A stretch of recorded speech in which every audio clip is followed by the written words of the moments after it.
Let's talk about Arsenal, because they've got their eye on a couple of different strikers from Europe. And this man, well, everyone's talking about him, isn't he? Victor Gyökeres.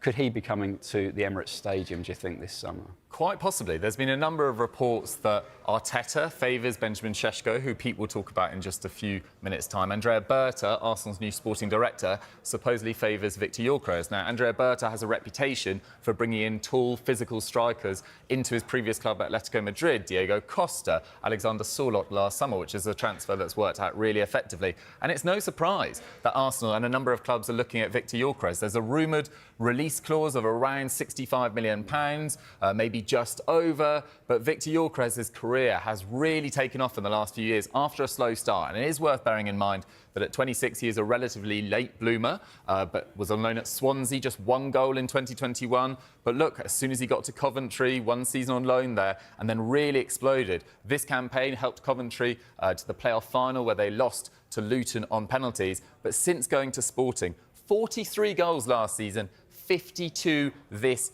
year. And that comes in just 100 games as well. He's been very creative as well, 23 assists. When I watch him play, he slightly reminds me of Diego Costa. There's not necessarily like a very clean player there. It's sometimes a little bit rushed, sometimes a little bit bundled. But this guy has an incredible desire to score goals, and he's done so effectively this year. 38 goals in the Premier League alone. He helped Sporting win the league last year. They are level on points with Benfica at the top of the Premier League this year. They will win the title if they, beat Vitoria this weekend. Second successive title, winning mentality. He'd be a huge addition for Arsenal. And Pete, the difference between Gyökeres and Sesko is Gyökeres has title-winning experience with Sporting CP. He is that little bit older, whereas Sesko feels like much more of a potential player. I think that's right, yeah. I think that's right. We can see Sesko in action here, scoring a fantastic goal against Bayern Munich on the break. And I think if you just look at the way he connects with this finish, the outside of his right boot, so much confidence and technique. I think we know that the talent and potential is there within Sesko. Perhaps not the stratospheric goal-scoring numbers of someone like Gyökeres or some of the other top strikers. I mean, if you look at his career path here, and we've got the stats here, when he was coming through at Salzburg, of course, following a similar path to Erling Haaland, there were comparisons at that point. But you see the numbers, it's not on the same level as Haaland. Just 21 years old, though, and very highly rated by RB Leipzig. There was a clause last summer, June 24, that he could go for £55 million. Lots of Premier League clubs looking around at him at that point.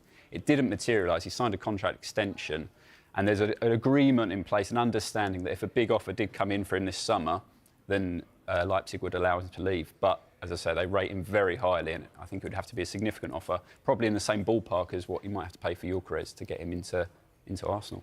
Yeah, it's going to be a fascinating summer for Arsenal. You imagine they'll look to strengthen midfield, potentially another utility forward as well. So these slightly cheaper forward options could come into play. But, Rob, it's going to be a fascinating summer throughout the transfer window.